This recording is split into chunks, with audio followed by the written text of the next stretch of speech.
about what this algebra readiness is, what are our objectives, what are we doing with this, and what's happening with this. Okay, well, here we go. As you're probably aware, last year, about August, the KIH group decided to establish 4 goals that should focus our work. In fact, they eliminated a lot of the superintendent's committees to reinforce the committees like KLC, KHR, KSBO, and move those superintendents into committees like this so that there was not a distance between the superintendent's committee and then the committee where all the people that do the great work are, right? So what we basically have done is squish those things together, and we have these 4 goals. Of those goals, all students are kindergarten ready at age of kindergarten. All students are reading at grade level by 3rd grade. All students are college ready at point of graduation. And all students will be algebra ready before they get to high school, right? So what we started to do was focus on how we could get some data to drive these goals, right? So how could we measure whether we're successful or not? How can we align our resources? And one of the things that we also have to deal with at KIH is how can we measure the success of those students because they come from all 20 of your local districts, and they come from different curriculum, pathways, and different strengths and weaknesses that they bring, and we wanted to make sure we had a great profile of these learners. So what we basically did was we said, why don't we test the algebra readiness goal right here at KIH?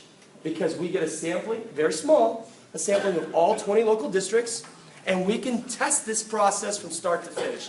So what you're going to see today is a capturing of what we've done to test the process, and they're going to demo the process while we demonstrate it. So it's going to be like dueling pianos. I'm so excited about this presentation.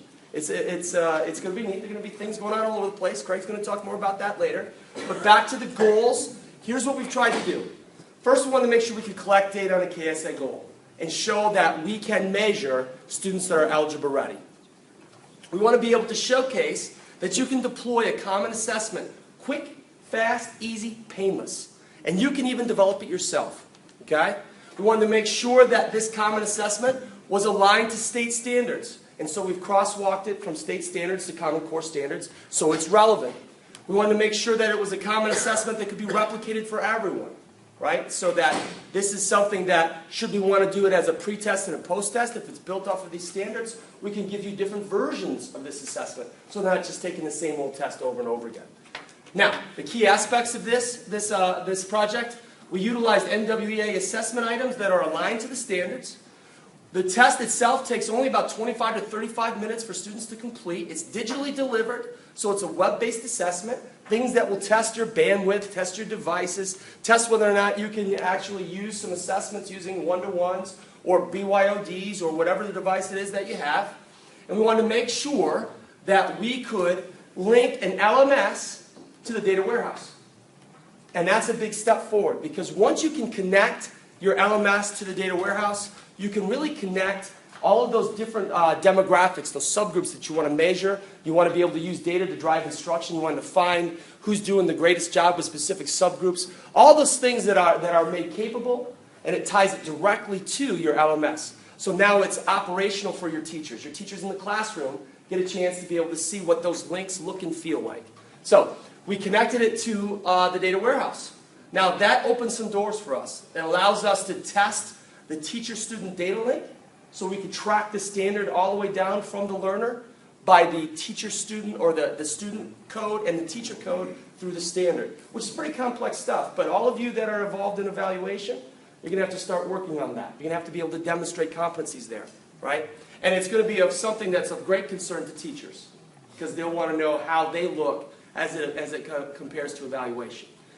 We also want to be able to trace it through the content standards. We want to be able to associate it with courses, making sure all the courses have the correct standards in those courses that are associated with. We want to make sure that we can view it from the student view. We want to make sure that it fits within your accountability measures. Okay? So this is a pretty big project we're working on. And the last piece, we want to make sure that when we get a chance to be able to show this data, we want to be able to show it from a teacher's perspective. We want to be able to show it from a principal's perspective. So if you wanted to be able to see how students grouped in different classes compare, and how teachers may compare, to be able to identify your strongest teachers in specific standards, and have those teachers be resources for professional development, that's a good thing. So we wanted to be able to make sure you had that. We also wanted to make sure that from one step above that, you actually had a curriculum or district standards view. so you could see how all of your buildings are doing if you had multiple buildings that gave the assessment, or you could see how all of your buildings are doing if you're following a standard from its origination all the way through to its mastering. Okay? So it's a pretty forward-thinking type piece, and it's exactly what our superintendents were looking for, to push us in this area. And we have a pretty good team that was pushed. They started it this summer, formulating the assessment piece. We've been working on the LMS for quite some time, and I think we're at a point where we can showcase for you something that's pretty cool. Dorothy, it's all yours. Good. Excellent. So the why piece is next. Why? And Kim Kimber will touch on this a little bit because she was our pilot school, our pilot site. So why are we even looking at this? Well, obviously it's an initiative throughout our county, so that's one thing we needed to do. Algebra 1 is a gateway to graduation. Students in their algebra with a range of experiences, conversations with a lot of the freshman center principals or the high school principals. The kids are coming in maybe from different middle schools, different teachers. They're all at different ranges. Did we place them in the correct class? Should they go in algebra, geometry? What course? And is this right? And is there any way to do a quick screener?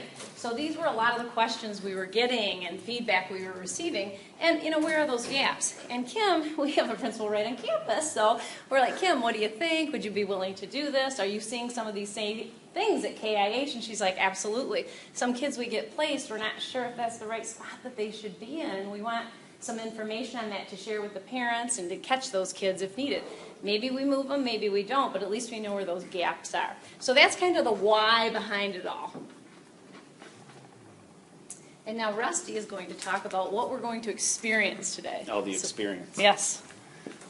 All right, very good. So before we get started, we want to talk a little bit about and lay out for you what we're going to be doing today so it's not confusing, because you see about 3,000 screens in front of you right now. So what we're going to do is have Craig tell us a little bit about the layout, and then we'll get into the actual process of the assessment creation and so on. So I welcome Craig Steenstra.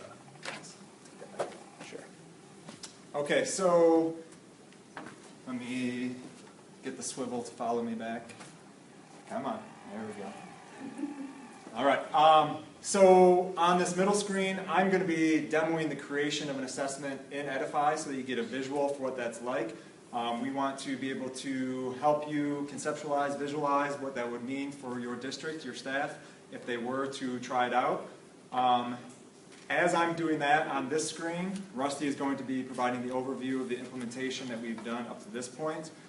And as I create the assessment, we have a couple of fine volunteers over here who are going to take that. I'm also going to take it from a student perspective and then switch to the teacher mode so you can see what the data looks like from the teacher's perspective. So, demo, middle screen. The slides will be on the TV screens. And then the chat, if you have questions or anything that pops up in your head as you go, is on the auxiliary screen over there. And the link to the chat is in red there. If you type that into your web address bar on your browser, then you can come up with a fake name or a real name depending on how you want to handle that. So, with that in mind, I'm going to pass this back to Rusty and switch to my mode. There you go.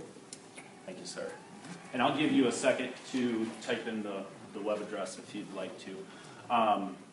So what I'm going to do is talk very quickly about the creation of the assessment, because over the summer I was approached to create an assessment that would address one of the KISA goals. So that was first a time frame of me wrapping my head around what that even means, and then I kind of got started in the process. The goal that we addressed, obviously, is all students ready for algebra by 9th grade.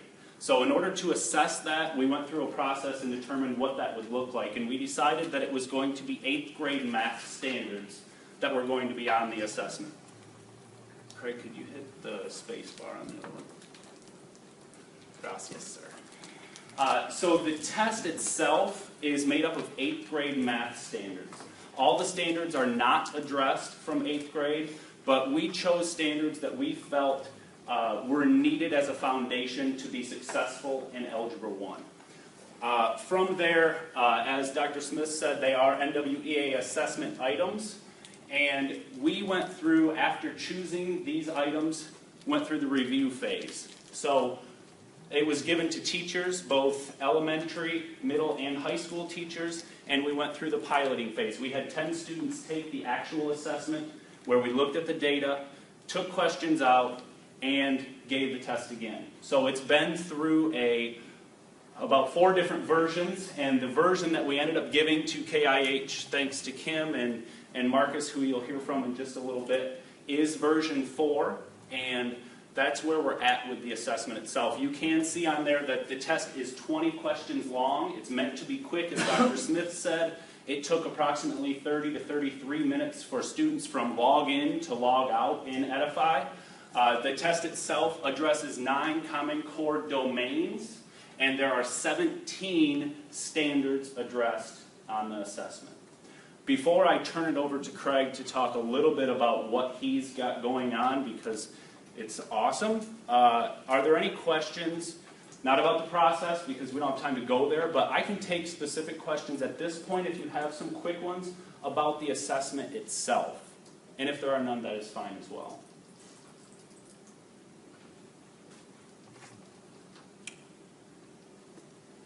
Awesome. Craig, would you like to elaborate a little bit about the magic you have going on over there? Sure. Is it going to follow us? Ooh. Just got it. Not be too fast. Okay, so if you were watching this screen, what I did was create a couple of sample assessment items. One of them is a drag and drop type that is similar to what you find on a lot of next generation assessments. And the second one was a plotting question where you can have an image and then have a student drag their answer onto a portion of that image to show their understanding of a concept or skill. One of the key components of the system in general is the standards alignment. So once your items are in, you can find the standards from this bar, and all of the Common Core and state standards, as well as some other standards, are present here. And so I can expand to see what that standard is, and if that's the one I want, then I would just find my question and drag that over. And now that question is aligned to that standard. This is a key component that distinguishes it from a lot of other systems because the resources in the system are also aligned with those standards, so that as students assess, if they get that question wrong, then the system will recommend resources tagged with that standard. Okay? Simple thing to think about, a very difficult thing to achieve, and we feel pretty good about where we are right now, obviously continuing to improve that alignment and ensuring that students are getting the best resources for their level of understanding. So from that point, I have my assessment items in. There's 85,000 assessment items, like Rusty said, from NWEA and other items that we've added here at the ISD and other users. So people could use those or add their own like I just did relatively simply. And now I would just go in here and make my test and choose my due date. I'm just going to breeze through this. You can set a threshold for what's passing and what's not passing, and look at some of these other features as well. So I'll just make this one, 3 questions, and it's going to be our post-test. Now if I want to search for a question by standard, I can do that RL 9 through 10 again, and filter. So if I wanted to find system questions, I'll just select that standard that I want, filter the results, and then you can see that there's 19 pages of questions for that standard. That's probably a higher number than most standards, but we've made it a point to ensure that there's at least one assessment item per standard for all GLICs, Huskies, and Common Core. And we'll be adding to that as we go. So in addition to finding those system questions, I would add my own from my briefcase. So these are all my personal questions. I just have to clear the filter. And then I can choose all the questions that I've created. And for those of you who are worried about keeping your questions to yourself and not wanting them to go to the global pool, if they're in your briefcase, then they stay there, and you can see these are the two that I just made, and I would just add those. Make sense? Okay, I don't want to bore you with all the ins and outs, but now if we can have our volunteers take the assessment, I'm going to do the same. So I'm just going to log in as a student so you can see what that looks like. And when students first come in, they can enroll in the course. You just provide them with the enrollment key. I've already done that. So here's my KLC 10.3. And this is just my sample pretest. So I begin. And as you go through this, you can think about the student experience. The students doing the Algebra Readiness. It's 22 questions. They are able to use features like this, which you can drag and drop. Something that, like I said before, a lot of the Smarter Balance assessments in the MDE interim assessments are requiring of students, and we've gotten a lot of feedback saying that students struggled with some of those question types, not knowing how to make them work, and thus affecting their score. This is that plotting one, so I can choose the U goes faster, right? I'm going to go with that. I'm actually intentionally answering these wrong. And then I had another just multiple choice with a nice slobbery dog. I think he looks pretty polite. So because those are all aligned to those standards, I can see my review, and then at the bottom, the recommended resources show me for question 3, there's a resource that I could consult to fit with that standard. Is that resource going to be perfect every time? Probably not, but it is at least a starting point. So as a teacher, I could rely partially on the tool to help students get to resources that they need. Or if I look back to the lesson, then as a teacher, I would set up my core resources in these lessons to address whatever it is I wanted to and get them the specific info the way I want to present it. Because we know teachers like to have students learn, or they know how to teach their standards, but hopefully they can realize ways to incorporate other people's approaches as well. So you could have several different resources addressing the same standard or topic, trying to address the principles of universal design and other things that we're trying to reach with our students, and make it easier on your teachers, because we know that teachers don't have time to load all this themselves. So that's what we're working towards. And so far, we've had pretty good success. There are some kinks in the system that we're still trying to work out. But we consider this to be a very usable platform at this point. So when I go in as the teacher, did you finish your assessments? I hope you scored well. So from the teacher perspective, I can go in and see that assessment data score. So that's instantly available for me. So this is just showing the percentage on how well they scored.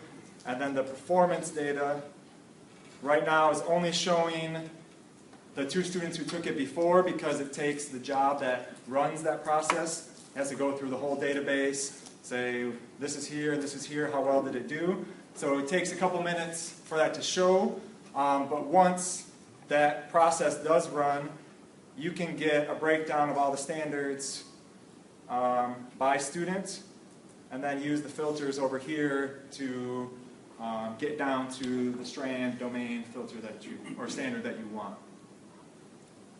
So that's pretty much the demo of how it works. And for the people who have administered the Algebra 1 readiness assessment, they have all this data ready for them, and we have set up reports in Igor, the data warehouse, where they can run item analysis by classroom or by building, and be able to act upon that data from that point.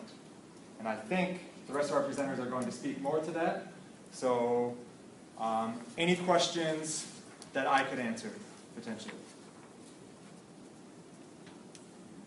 So I did a really good job of explaining it. I must have as or well. the questions will come later. So that's why we have the chat. If you think of something, please put it up there, or you can talk to me or anybody else. Thanks. Thanks, Craig. Next, we're going to hear from Kim Kimber, who is the principal at KIH. Talk a little bit about the process and the things that happened at KIH. I worked for Kim last year, so this is an honor for me to introduce her to the group. So here's Kim Kimber. Interesting. When we started talking about the algebra readiness component at KISA goal, I'm in a unique situation in that I have students coming in as ninth graders from 20 separate districts. I know as a former teacher at Kentwood at the freshman building for 14 years, that even having students coming in from 3 middle schools was interesting because you had to figure out where they were at, coming from 3 different locations. They all had different strengths and areas of growth, and how do I manage that as a teacher? Now all of a sudden I'm a principal, and if you can imagine, with 20 different districts represented, how many middle schools are we seeing students from? And so for the algebra readiness component, when we started talking about an algebra ready assessment, I'm thinking, oh my gosh, this could give us some really great information, and especially to help direct instruction and help really place those students in where they need to be. And so I posed to the staff, hey listen, why don't we give all of our incoming ninth graders this assessment? And not only the kids entering algebra, but also our ninth graders that were entering geometry, where you would assume that these kids, hey, would be all over these pre-algebra standards going into geometry. And what we found was a little bit interesting. I'm going to have Marcus DJ is my geometry instructor who gave the assessment, and I wanted just to talk him to talk a little bit about how did that process look and work from the tire on a road level, where he has the student sitting in front of him. How easy was that process, and what did he glean from it? As an administrator standpoint, I need that staff buy-in as far as saying, hey, listen, I don't want to just stop at the algebra readiness standard. One of our goals at Ken Innovation this year, our school-wide goals, is to collect data and really measure that student growth. I would love to see the staff take this process and create pre- and post-assessments for every project or unit and really measure that growth and direct instruction. And so really the ease of taking the test and the ease in this process was important, especially for that staff buy-in. And so, Marcus, if you could just speak a little bit to what did that assessment piece look like, how did it work for your students, and then what, as a facilitator or teacher, what did you get, what's that immediate data that you got? Sure. Yep, you bet. So it was nice right when the students come in. So it's day 2 or 3 and I'm still learning the names, and it was really nice to have a picture of the puzzle within those first 2 or 3 days after the students have warmed up a little bit. So even before I can identify whose score goes with which individual, I also have a piece of the whole class itself. So I know what their strengths and weaknesses are right off the bat. So that helped a lot. Within our first 2 weeks of orientation, we were able to kind of focus around their areas of need, even without them really me knowing them very closely. So that was the first week of orientation. But beyond that, it's helped paint a closer picture of what our lessons need to look like as well. So students were really solid overall with numbers and operations, as we would expect. But irrational numbers and roots, not so much. Same thing with transformations. So that helps me construct my units as we go throughout the year. So that's been really helpful. And the ease of use was incredible too, because it's day 2 or 3, like I said, and I'm a little nervous about throwing these computers at the students and saying, here's your login, here's this and that. But within a half an hour, everything was done, and later that day I had the results. So it was really helpful for me in the first couple of days. As far as what others, another interesting thing we did is we took a look at these geometry students, and pretty much most of them performed well, as you'd expect. And we had 2 outliers who really were quite low. And what that afforded us to do is make that phone call home to the parent and say, hey, listen, your students entering the 9th grade, they really don't have a good grasp of those pre-algebra standards. I'm wondering maybe if they should be in an algebra class instead of a geometry class. So it helped with that conversation and got that student on the right path as a ninth grader instead of being frustrated from that minute they walked into the door. And especially with it being early in the year, it was an easy transition over the other courses. And you try to explain to the parents that it's a 4-year requirement and what that means. You might be successful in geometry, but as soon as you hit that Algebra 2 level, you're going to have an awfully hard time. So that was a nice piece of information and data that we were able to present to the parents.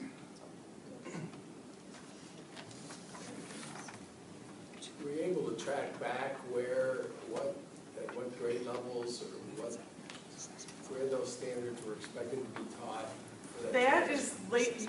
Keep that thought in your head in about 10 minutes. Yeah, you actually did. And that was the ultimate goal of that, is to take that the data that we have in the LMS now and then connect it to an SMS and take a look at, and once again track, hey listen, where are we doing great, right? Let's say where maybe we have some holes, and how can we fill those in, especially as a principal then too, where can I direct professional development, which one of my staff maybe needs some help, maybe which ones are leading learning labs, and really taking a look at that history. Yeah, exactly, right. Marcus, I have a question, because one of the things we hear from our teachers is that the value of that paper pencil task is that the teachers can actually dig in and see where the students made the errors and know how to best help them. In what way were you able to use this tool to do that, or was this truly just a pre-measurement? At this point, it was a pre-measurement. I didn't have much information prior to implementation, but I know it does have the capability of having different, like scratch pads similar to Khan Academy, so students are able to show their work. And as they progress through a problem, it can have 4 different boxes where you're looking for a specific equation, and then what's that look like in standard form, and then slope-intercept form. So there are different capabilities where they can put that information into. And to clarify, that kind of thing would have to be done through a third-party app at this point within Edify. So there's no in-house tool for a student to like show written work like a data tablet or a mouse. Yeah, so at this point it would have to be them doing it on paper, submitting it to the teacher if they wanted to get that granular look at. But benchmark assessments, this would be. And that's what I've done for my pre-assessments as well. I just hand out the paper to the students and say, put your name on it, even if you didn't do any work, I need to see it back. So I can see that most people miss number 17, and then I can identify what they need help with. So. Any other questions before we continue on? Great question, Teresa. Okay. Very nice. We're going to have Dorothy come back up and talk about some benefits for curriculum directors or administrative levels. So just quickly, you've probably all gone through this in your head, how this could benefit you in your role. And when I showed some of the sample data to a curriculum person in a district that works at the ISD too, is Teresa, her first thing is she zoned in, well, this standard, wow, they missed this, they're lacking it, this one's really low with everybody, why? And Rusty will talk about why that one was lower when we kind of go through the data in a few minutes. So curriculum directors do have a different perspective, obviously, than a classroom teacher or even a building principal at times. So how could that help? Obviously, to manage your instruction and to kind of look at the standards and what you're going to be teaching and coordination. Everything that you want to do. HR might look at it differently. So there's different facets here that we're going to go throughout this process. We want to have data-driven instruction, obviously. So we want to gather that data. And how we've been doing that as an ISD, we're looking at that ourselves and how we can assist local districts. So we want to help you in your role look at the big picture to help the teachers and to drive that instruction district-wide, because the teacher's looking at it at a different level than you are. Thank you. So where did you get your, I see you got the questions from NWEA. Yeah, and going a little deeper into that process of the creation of the assessment, you mean? You got the question items from the question bank from NWEA? Correct. The way we started is I identified standards along with another teacher or two that we found important for Algebra 1 that were in the 8th grade content. And I took those standards and submitted to my friend Craig here. And he was kind enough to generate an assessment for me through Edify with a lot of questions on it, on those standards. And then I went through and started crossing off things that I didn't like or things that I didn't feel were a good assessment item. And then I took the ones that were left and I went to Marcus and another math teacher at KIH who I worked closely with because I know them quite well. And we crossed off some more. And then with what was left, we gave those questions to our pilot group. And that pilot group, the data came back, and there were some things we liked and some things that we didn't like. And Marcus and I and Julia went through again, and then we submitted it to another principal in Kent County and also another teacher from another district in Kent County, and went through the cross-off process again. And like I said, it was version 4, and we'll talk a little bit about the data. Is the assessment perfect? No, obviously not. I don't know that there is one out there, but it's meant to give a better idea of where students are as they enter the classroom. And I think Marcus explained that very well, that, you know, going in day one specifically at KIH, where you have so many students coming in from so many different places, you get a good idea, and it's a quick idea of where the students are in your class. Don't you get rights to NWEA? They just hand them over to you? That's part of Edify. They have purchased NWEA assessment items. So that's what's it. So then when it talks about your recommendations for supports, do some of those come from NWEA too? Craig, You know what I'm saying? Because you know more about this. Yeah, these Resources, resources, they would make recommendations. suggestions about what the students need to learn. Or maybe what make up the resources in there. Are there NWEA resources? They're not NWEA resources, no. Those resources that have been tagged, for the most part, the bulk of them have been tagged by ISD consultants. And in some cases, classroom teachers who we hired to help with the development of courses. And we've done as good a job as we can vetting those resources to ensure alignment. But anybody who's ever worked in that with a broad standard like causes of World War II, it can be difficult for every resource to make sense for every question. So we're doing our best to have a variety of resources for each standard. And because it does collect resources from those who use it, the more it gets used, the thinking is that the broader that pool grows, and the more useful it can be for everybody. So. We have another question back here. How does your algebra test that you developed in NWEA items, how does that compare to NWEA's actual Algebra 1 material? That is a great question that I don't necessarily have an exact answer to at this point. I haven't. Yeah, I would have to compare them. I didn't use that at all going into creating this assessment. It's a great point and good question, but we'll go there. Readiness test for Algebra 1? As part of the standard package, in addition to the math, reading, language usage test, and the learning continuum and all that stuff, we also have access to computer adaptive tests for Algebra 1, Algebra 2, Geometry, and math. They're not very often, not very popular, or very used very often, but they are computer adaptive. They're aligned with the RIT scale. They measure percentile rankings. I'll have to dive into that test, so that's a good point, and we'll do that. One of the things that we had that we wanted to be sure of is to make the assessment short enough so that it could be given relatively quickly, because time is always something that all of us hear about as far as one of the barriers in the classroom. And in order to get it out there in the classroom, it needed to be quick and it needed to be efficient. So we came up with something that I was hoping would take approximately 25, 30 minutes tops, and that came down to 20 questions. A lot of the Algebra 1 assessments that I look at as far as, you know, are you ready for Algebra 1, they're much longer, and it takes much longer than 30 minutes. So, I don't know, but that's a good point, and I will definitely look into that. Any others?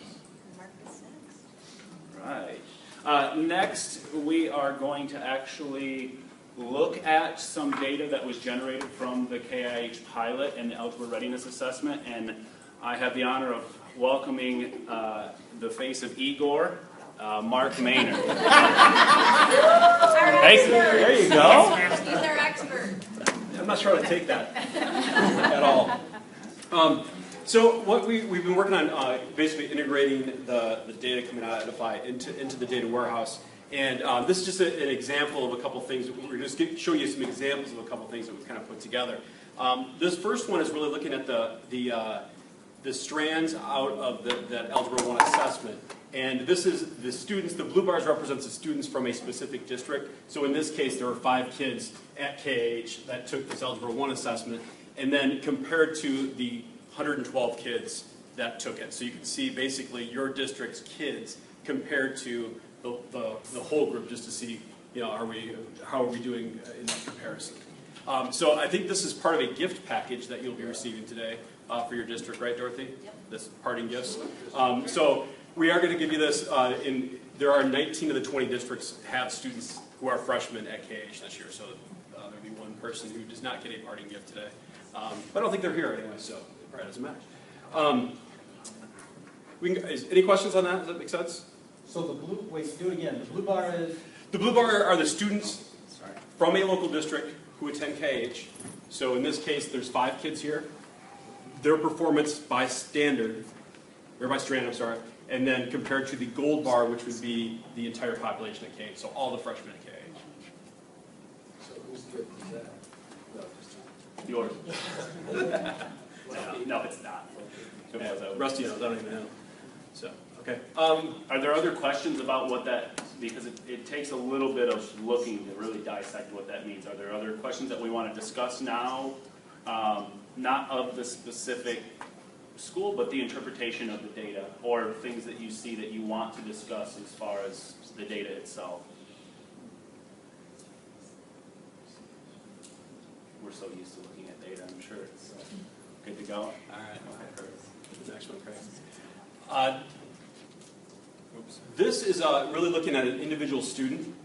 So what you're looking at, and the kind of the exciting part, you guys are going to probably say, well, that's kind of stupid, dorky, that I think it's cool. But anyways, over here on the right-hand side really is just by each of the strands, how do the kids do?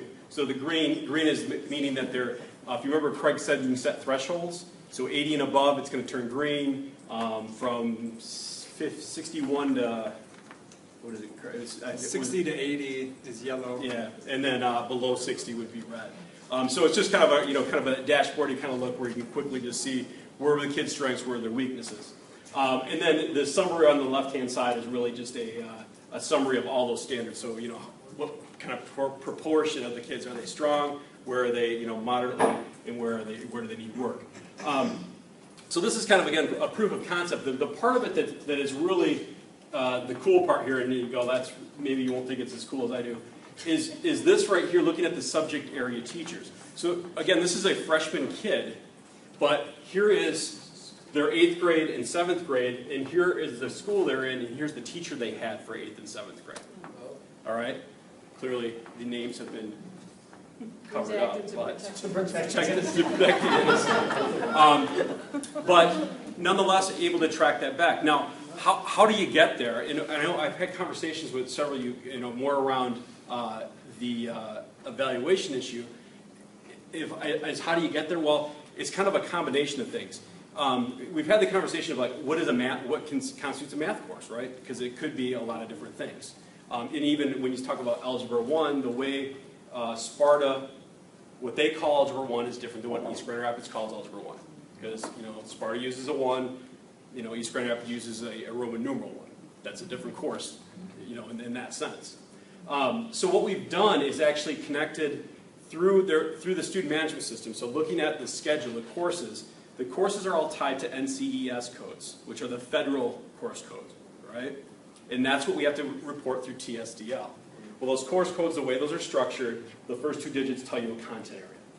All right? So that's how, using those first 2 digits of that code is how we say, this is what the math course that these kids took in 7th and 8th grade. In this case, it was just called Math 7, Math 8. But that's how we figured out who the math teacher was for those kids. Does that make sense? So then, the other piece of it is, but who are those teachers that taught that course?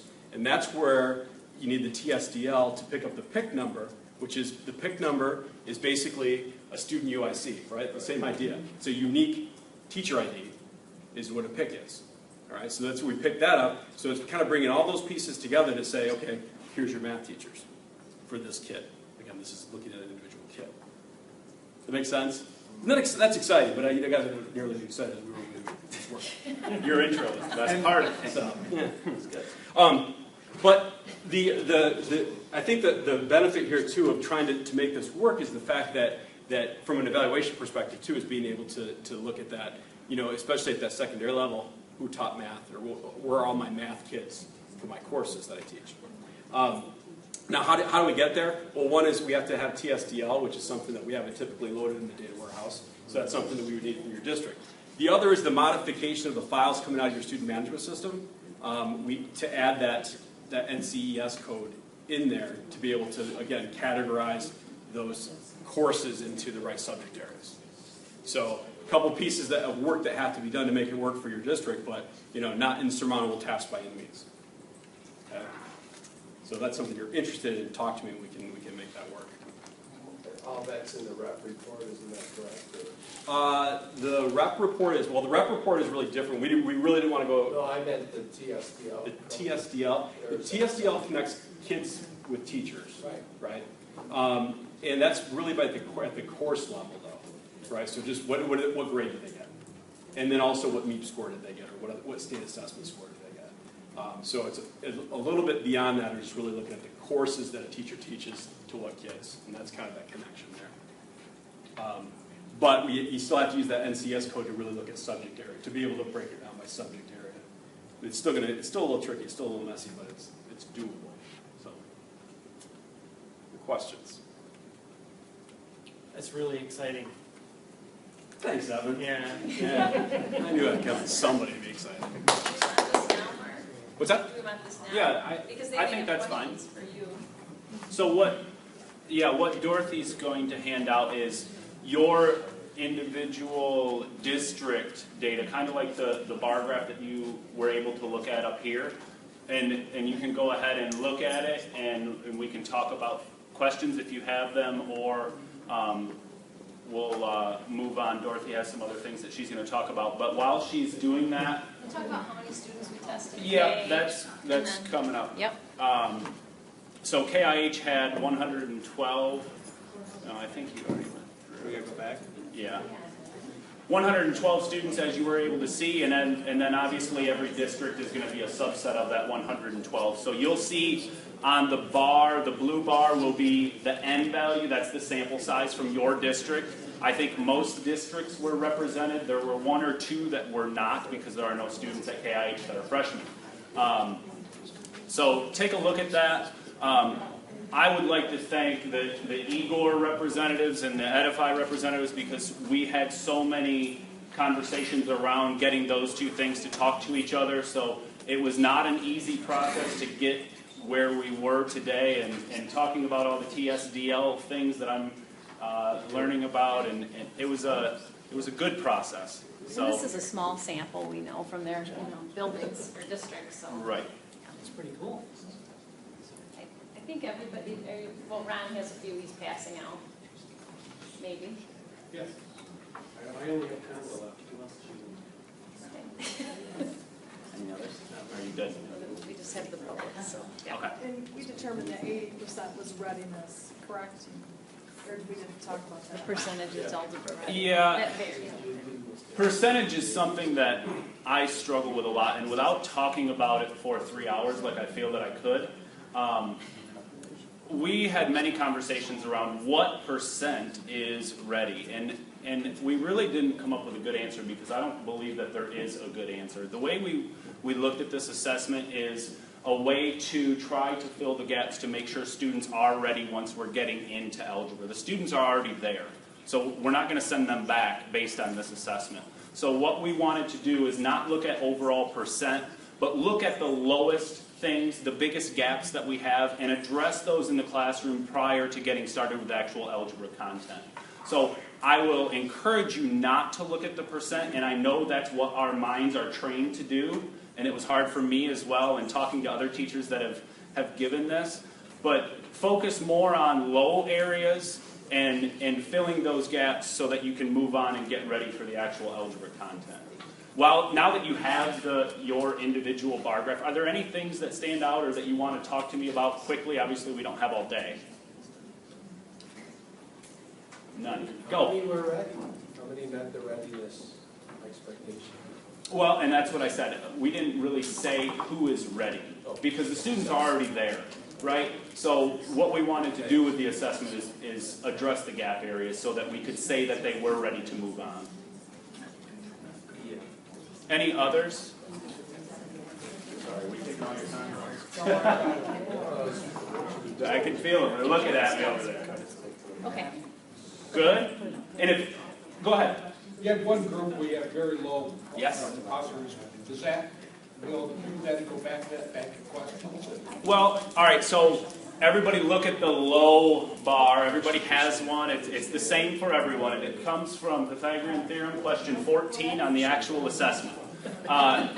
Yes, it's been that deep of a process. That question was looked at because the data was absolutely horrible on it. And it is an 8th grade content standard. It is a Pythagorean theorem question.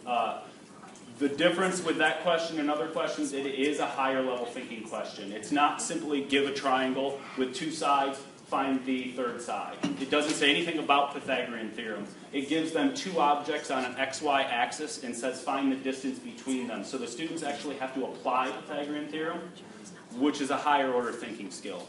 So they had to make the connection, pull from prior knowledge that it was actually Pythagorean theorem that they needed to use. So I decided that it was a great question. And I actually love it, but it kind of was good to see. I don't know if it was good to see, but it was informational to see that students didn't necessarily make the connection between Pythagorean theorem and what it actually could be used for. They can probably have a triangle with 2 sides and find the third, but they don't know how to apply it. So I think it was informational. So that's why I left it. Sorry. But that's what the question, tell me the question. But that was question 14 on the 20. Yeah, I looked at it. We looked at it a lot. But instructionally, that's an important Yeah. element to I know. agree. Because if somebody looks at that and simply says, gosh, we need extra practice on Pythagorean theorem, and that's all they're doing is finding that third side, they've wasted a lot of time. Exactly. And that's why I love it. It goes into some of the things that we want mathematicians to do, not sit down and actually find the third side of a triangle. Or at least I want mathematicians to do. Sorry. You're looking at me. All right, we are at the wrapping stage of the Sorry. presentation. That's okay because we have to move on the agenda here. And actually, Craig, I'm going to have you go back 2 more, and we're just going to go really quickly through them. Our vision is, and I'll say this because Bill's recording me, Bill Smith, so Bill, I'm going to record this. He comes up with some crazy ideas, and this is one of them, but it's a great idea too. He's hoping, and with Edify we're working on this, that we can kind of drill down the proficiency of the standards, and this would be a teacher view. Go ahead. So that it would be specific to the classroom, they can look at the students. Then this would be the principal view, so they can kind of compare those classrooms and look at teacher to teacher. And then central office view, where they can kind of compare the different buildings. So that's our vision, to kind of have that for the growth, the proficiency and so forth. That's what we're working on. So that's a little teaser for down the road. And then where are we going with this, and how are we going to communicate this with other groups? We are going to present it to other groups. K-Tech, which is Glenn's group, the technology folks. I love it because as Rusty's up here and Mark's up here and they're talking about all these acronyms, I thought, if somebody wasn't in education and we just throw this out, they wouldn't have a clue what we're talking about. It's like a foreign language to them. So and then we're going to, obviously, we presented at KLC, we're going to share with HR too, because they're always wondering how to, balance that instruction and the finances and hiring process and evaluations and student growth, and then the business officials obviously in there with the finances too. So that's what we're going to do and share it so they'll be aware of this, so everybody's talking the same language. So we appreciate your time. We know it went a little over. If you have any questions, we can stay after too to address them. If you have a burning question right now, throw it out. Otherwise, we'll move on. And then Rusty and Craig and Andrew, we can stay here after and answer questions.